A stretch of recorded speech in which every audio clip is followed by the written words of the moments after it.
Shalom Obracha, que Hachem vous protège, vous donne la santé, la joie, la prospérité. Bonne journée.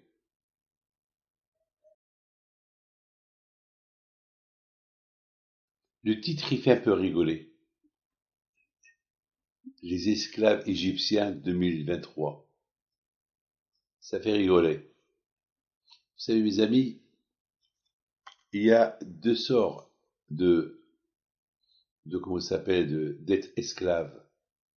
Tu peux être esclave de quelqu'un, ou bien tu peux être esclave de toi-même, esclave de ton argent, être esclave de tes midotes, de tes mauvaises qualités. Vous savez, mes amis, c'est quoi un esclave? Un esclave, c'est quelqu'un qui n'est pas libre, quelqu'un qui a un patron, quelqu'un qui ne peut pas décider pour lui, quelqu'un qui ne peut rien faire. Un esclave, il attend ce que son patron lui dit de faire, il le fait. Il lui dit ne lis pas, il lit pas. Assieds-toi, assieds-toi. C'est, c'est ça le terme de l'esclavage. Mes amis, c'est quoi être esclave de toi? Ben, mes amis, la Torah, elle nous dit par exemple de manger cachère. La Torah nous dit de faire la prière. La Torah nous dit de respecter Shabbat.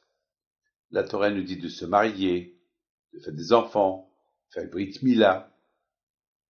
Et malheureusement, on est esclave au temps. J'ai pas le temps d'aller à la prière. La Brit Mila, je peux la faire la prochaine fois quand je veux. Bon, maintenant, j'ai faim. Je peux pas. C'est quoi être un homme libre? Être un homme libre, c'est que je fais ce que moi je veux. Je fais partie de la Torah. La Torah m'a dit ne pas manger ça, alors je mange pas ça. Je suis l'esclave de la Torah. Je suis l'esclave du bon Dieu. C'est pas l'esclave de mes envies. Je suis pas l'esclave de ma bouche. La bouche, elle veut parler. La médisance. Vous savez, mes amis, il y avait malheureusement, il trompait sa femme. Il trompait sa femme. Et sa femme, elle est venue. Je lui dis, Rabbi David, j'ai un problème. Je sais ce que mon mari me fait.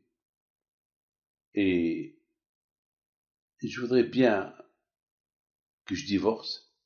Mais si je divorce, mes enfants, ils vont tomber. Là, au moins, je les surveille. Là, au moins, je reste, je souffre. Je sais que mon mari, ce qu'il me fait. Et malheureusement, il me touche plus. Il me parle mal. Il sait que je sais ce qu'il fait. Il sait que je suis dans un piège et que je le supporte par rapport aux enfants.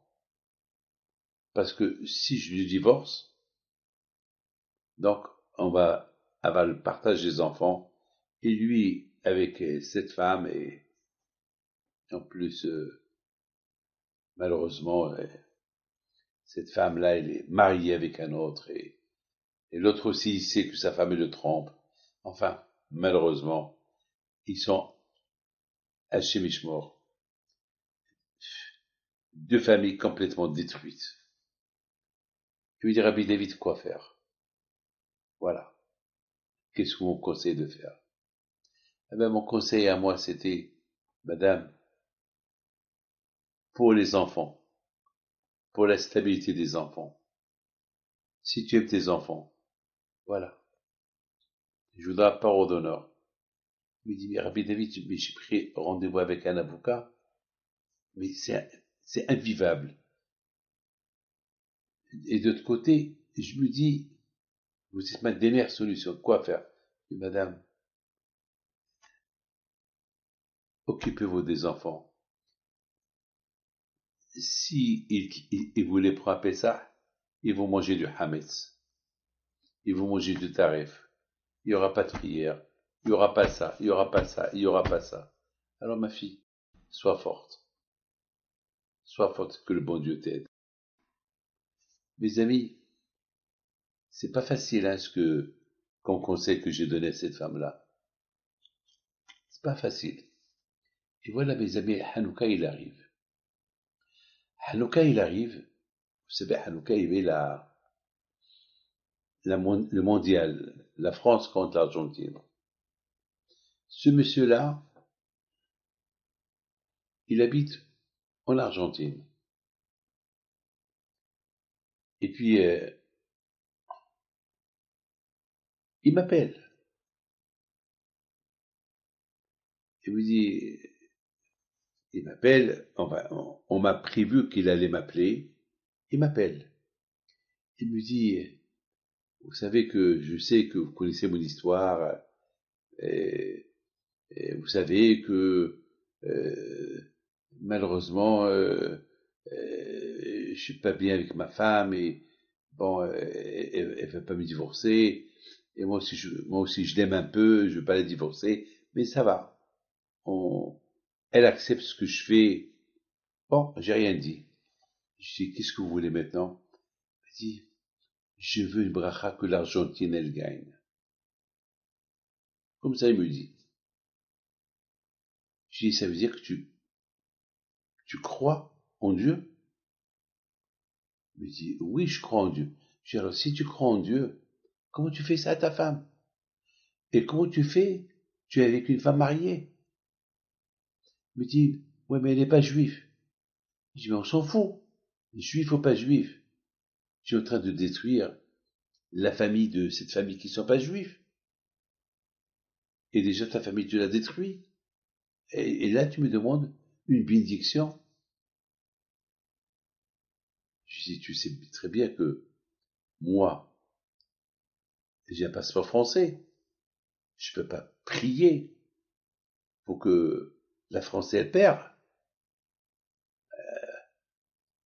Mais il me dit, mais Rabbi David, quand même, une prière, j'aime tellement le football, et je veux que l'Argentine gagne. J'écoute, moi, je sais pas prier. J'ai pas le droit de prier.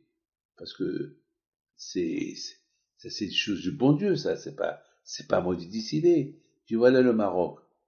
J'ai bien voulu que le Maroc y gagne. Je suis marocain. Et le Maroc n'a pas gagné. Et je suis israélien. J'aurais pu bien prier pour Israël. Et Israël n'a pas gagné. Le football, c'est pas moi le patron. C'est Hachem qui décide.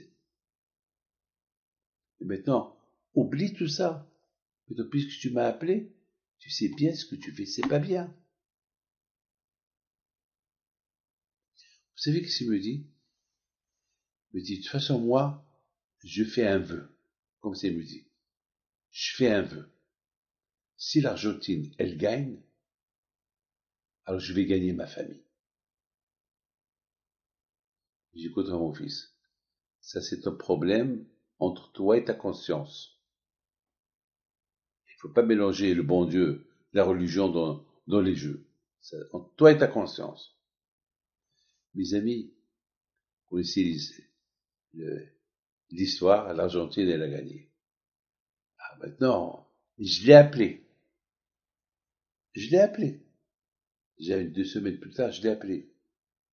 Et je dis, alors, tu es content, l'Argentine a gagné? Qu'est-ce qu'il me dit? Oui, elle a gagné, mais le fait que vous n'avez pas prié pour qu'elle gagne, alors j'ai toujours resté avec ma maîtresse et j'ai pas lâché. C'est de la folie, ça. C'est de la folie, c'est de la folie. Je dis, c'est comme ça, tu joues avec le bon Dieu? Oui, mais il fallait me le dire. Mais tu sais bien que je ne pouvais pas te le dire. Ça, le football, c'est pas moi, c'est Hachem qui décide. Qui gagne, qui ne gagne pas. Mais au moins, voilà, tu as gagné. En plus, tu as gagné. Respecte ta parole. Non, parce que vous, mes amis, combien le Sahara est très fort. Combien le Sahara, c'est ce qu'on appelle la sortie de l'Égypte.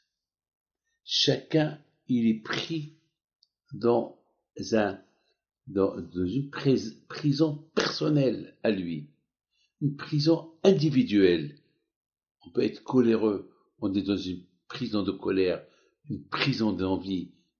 C'est à nous, et à nous seuls, avec les d'Hachem, de casser cette prison et de sortir de cette prison. Les amis, on est 2023. Eh ben, 2023, elle s'annonce, avec toutes les guerres qu'il y a, avec toutes les tentations qu'il y a, avec tout ce qui se passe. Ben, mes amis, sachez une chose, que la sortie de l'Égypte, c'est pas que la sortie de l'Égypte il y a 3000 ans. C'est la sortie de l'Égypte de chaque jour où on se trouve. Parce qu'il n'y a pas un jour où on n'est pas dans une prison bête, qu'on peut casser si on veut. C'est à nous de se travailler. La prison de la guerre à la maison, faire Shlombaït, sortir de la prison de la guerre et rentrer dans le bonheur de la paix. C'est un travail individuel de chacun de nous. Que le bon Dieu vous protège, jamais le Kératson.